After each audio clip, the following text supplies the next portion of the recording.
শুনেছি আগে নির্বাচনে লাগতো টাকার নোট, দেখেছি আমরা ভোট করিতে লাগেনি কোনো ভোট। ভোটের আগে পাশ হয়েছে মন্ত্রী মিনিস্টার, লাগেনি মিছিল, লাগেনি মিটিং, লাগেনি তো পোস্টার। নির্বাচন কমিশন ছিল ইন্ডিয়ান কোন যন্ত্র।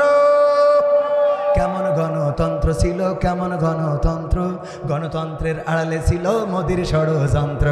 কেমন গণতন্ত্র ছিল, কেমন গণতন্ত্র, গণতন্ত্রের আড়ালে ছিল দাদার ষড়যন্ত্র। বিরোধী দল যারা সংসদে ছিল তারা ছিল পোষা ময়না, দেশ জ্বলে পুড়ে হয়েছিল ছাই তবুও তো কিছু কয় না। বিরোধী দল যারা সংসদে ছিল তারা ছিল পোষা ময়না, দেশ জ্বলে পুড়ে হয়েছিল ছাই তবুও তো কিছু কয় না। শাসনে ছিল না সততা নিষ্ঠা, বিচারের ছিল না মান, সংসদে বুঝি তাই শোনা যেত মমতাজের গান। এখন কি শোনা যায়? শাসনে ছিল না সততা নিষ্ঠা, বিচারের ছিল না মান, সংসদে বুঝি তাই শোনা যেত মমতাজের গান। বিরোধী দল নাই, ওটা তো ছিল ডিজিটাল ষড়যন্ত্র। কেমন গণতন্ত্র ছিল, কেমন গণতন্ত্র, গণতন্ত্রের আড়ালে ছিল দাদার ষড়যন্ত্র। কেমন গণতন্ত্র ছিল, কেমন গণতন্ত্র, গণতন্ত্রের আড়ালে ছিল মোদির ষড়যন্ত্র। নায়েবে রাসূল কোরআনের পাখি বলতো মানুষ যারে, সেই মানুষের 13টি বছর রেখেছিল কারাগারে। নায়েবে রাসূল কোরআনের খাদেম বলতো মানুষ যারে, সেই মানুষের 13টি বছর রেখেছিল কারাগারে। দিনের কথা বলতে গেলেই করতো গ্রেফতার, ইসলামী বই কোরআন হাদিস করতো যে উদ্ধার। কোরআনের কথা বলতে গেলেই করতো গ্রেফতার, ইসলামী বই কোরআন হাদিস করতো যে উদ্ধার।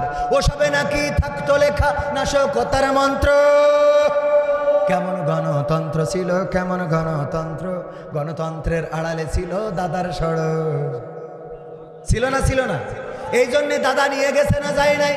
সম্মানিত ভাইয়েরা, যদি ঐক্যবদ্ধ থাকেন, চরমনাই, জামাত, হেফাজত, যত ওলামায়ে কেরাম আছে, পাশাপাশি যারা প্রকৃত অর্থে আল্লাহকে ভালোবাসেন, রাসূলকে ভালোবাসেন, তারা যদি ঐক্যবদ্ধ হন, তাহলে বাংলাদেশে 5ই আগস্টে যেমন এক ধাক্কায় আমরা অনেককে বর্ডার পার করে দিয়েছি, আর একটা ধাক্কায় এই জমিনে কোরআনের রাজ কায়েম হয়ে যাবে ইনশাআল্লাহ। এই ধাক্কা দিতে রাজি আছেন? যদি রাজি থাকেন, ঐক্যবদ্ধ থাকতে হবে, বাতিলের রক্ত চক্ষুকে উপেক্ষা করতে হবে।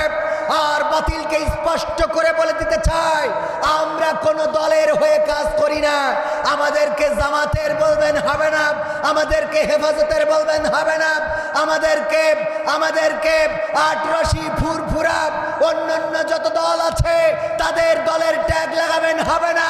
আমরা দল করি আল্লাহ ও তার রাসূলের দল, বলেন ঠিক কিনা?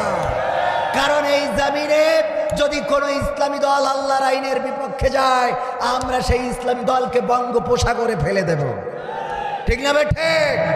আর যদি কোনো অনইসলামিকও ইসলামের পক্ষে আসে, বুকটা উদার রেখেছি, জড়িয়ে বুকে তুলে নেব। এটাই তো অনেকেই আমাদের ভুল বোঝে, মনে করে মনে হয় কোনো দলের হয়ে আসছে, কোনো দলের হয়ে কথা বলবো। আমরা তো আল্লাহর দলের। কার দলের? অ্যাডভোকেট গাজী এনামুল হক। আল্লাহর কথা এবং আল্লাহর আইন নিয়ে যদি চলের সাথে আসি, যদি আল্লাহর আইন নিয়ে না চলে, তাইলে তার পিছনে চা খাতি যাওয়ারও টাইম আমাদের নাই, ঠিক না বেঠিক? এই জায়গায় বিএনপির কোন নেতা, অন্য দলের কোন নেতা যদি বলেন কোরআনের আইন দিয়ে চালাবো, সেই দলের পিছনে মেহনত করবো, বলেন ঠিক কিনা? অনেকেই বোঝে না, মনে করে হুজুর মানে না, পাগল। আমরা আল্লাহর দলের লোক। কার দলের লোক? ডাক্তার শফিকুর রহমান যদি কয় যে কোরআনের আইন দিয়ে দেশ চালাবো না, তাইলে আমরাও শফিকুর রহমানকে বলবো তোমার সাথেও আমরা চলবো, ঠিক না বেঠিক? তোমার সাথে চলা হবে না। হ্যাঁ, মাশাআল্লাহ। আমাদের প্রিয় জাহাঙ্গীর স্যার আপনার এলাকার সন্তান, আপনার অঞ্চলের কৃতি সন্তান। অসংখ্য ওলামায়ে কেরামের সাথে ওনার সম্পর্ক রয়েছে, কিন্তু এই সম্পর্ক থাকলে অনেকেই ভুল ধারণা পোষণ করে যে উনি মনে হয় এই করি, উনার তো আল্লাহ কামাই ইনকাম কম দিলে, কথা কয় না। এরকম মনে করে না? করে না? আমাকে, আব্দুল আলামিন ভাইকে, আমির হামজা ভাই সহ ওলামায়ে কেরামকে মহব্বত করেন, ভালোবাসেন। বাতিলের যখন শাসন ছিল সেই সময় উনি আমাদের পাশে ছিলেন। মাদ্রাসা করবেন একটা, করছেন। এই মাদ্রাসা ইন্টারন্যাশনাল মানের মাদ্রাসা হবে। আপনারা এটা কি চান? ভালো কাজ যেই করুক তার সাথে থাকার দরকার আছে না নেই? ভালো কাজ যে করবে তার পক্ষে থাকতে হবে। আজকে আলোচনার টপিকেও ওইটা ছিল। আল্লাহ বলেছেন ইমান আনতে হবে আর আমলে সলেহ করতে হবে। ইমানের পরেই কোন কাজ? আমলে সলেহ কাজ। ইমানের পরে যে কাজটা সেটা তো আছেই, মানে এই আয়াতে কারিমা অনুযায়ী ইমানের পরে আল্লাহ কি বলেছেন? আমলে সলেহ। কি বলেছেন? কথা কয় না। আমলে সলেহ, ভালো কাজ, সৎ কাজ, নেক কাজ, এই করার তাগিদ করেছেন কে? আল্লাহ রাব্বুল আলামিন। আর আমি যে আলোচনায় ছিলাম যে ঈমান আনার পরে পরবর্তী দায়িত্ব আমাদের উপরে কি চলে আসে, বলেছিলেন তো কয়েকজন, কি আসে? নামাজ। যদি কেউ কালেমা পড়ে এমন সময়ে, যেই সময় সূর্য অস্তমিত হয়ে যাচ্ছে, নামাজের হারাম ওয়াক্ত শুরু হয়ে যাবে, কিন্তু আল্লাহু আকবার বলার মতো সময় রয়েছে, তাইলে তার উপরে ওই আসর নামাজটা ওয়াজিব হয়ে যাবে। যদি কোনো নারী পবিত্র হওয়ার আগে এমন সময় পবিত্র হলেন যেই সময় সূর্য অস্তমিত হতে যাচ্ছে, আল্লাহু আকবার বলার মতো একটু সুযোগ আছে, ওই সময়ও যদি পবিত্র হয়ে যায় তবুও তার ওই ওয়াক্তের নামাজটা পড়ে নিতে হবে।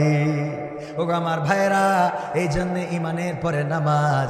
আমি যেটা বলছিলাম, আল্লাহর প্রতি যদি আমাদের ইমান থাকে, পরকালের প্রতি যদি আমাদের ইমান থাকে, পুলসিরাতের প্রতি যদি আমাদের ইমান থাকে, কবরের প্রতি যদি আমাদের ইমান থাকে, গায়েবের প্রতি যদি আমাদের বিশ্বাস থাকে, তাইলে আজান হওয়ার পরে কেমন করে আপনি চায়ের দোকানে বসে থাকেন, আজান হওয়ার পরে কেমন করে কম্বলটা টেনে নিয়ে আবার ঘুমিয়ে পড়েন, আজান হওয়ার পরে মসজিদে না যেয়ে কেমন করে আপনি আপনার ব্যক্তিগত কাজে ব্যস্ত থাকেন।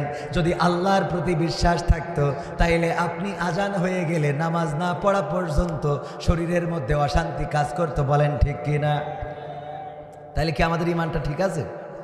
তার মানে আল্লাহ বলেছে তাদের কথা যারা বলে আমরা বিশ্বাস করেছি, আমরা ঈমান এনেছি, আল্লাহর প্রতি এবং পরকালের প্রতি বিশ্বাস যদি করে থাকতো তাইলে নামাজ পড়তো, রোজা রাখতো। রোজার মাস আসলে গ্যাস্ট্রিক শুরু হয় এমন আল্লাহর বান্দা আছে না নাই? ওরে বাবা, ওর রোগ যত আছে 11 মাস হয় না, রোজার মাসে শুরু হয়। আবার এখন কিছু মুসাল্লিয়ানে কেরাম আছে, ও দুনিয়ার সব কাজ করে বেড়ায়, আইল কেটে তুলোধুনা করিয়ে দিচ্ছে, আর মসজিদে আসলে চেয়ারে না বসলে নামাজ পড়তে পারে না। এরম আল্লাহর বান্দা আছে না নাই? ও সব করে বেড়াচ্ছে, এমন কি দেখলাম বাচ্চাও হয়। কথা কয় না, সব হয়।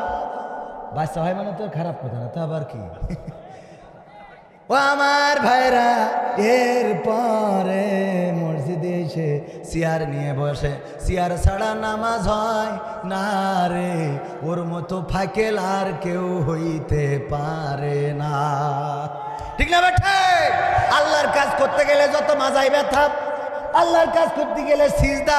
আরে বাবা, সিজদাটা যদি আল্লাহর জন্য হয়, কপালটা যখন আল্লাহর কাছে লাগাবেন, যতবার কাবাতে গেলাম কেন জানি কাবার কাছে যখন গেটটা দিয়ে ঢুকি, ওই গেট দিয়ে যখন ঢুকার পরে কাবার ওই গ্লাভটা চোখে পড়ে, চোখ থেকে অশ্রু বিগলিত হয়।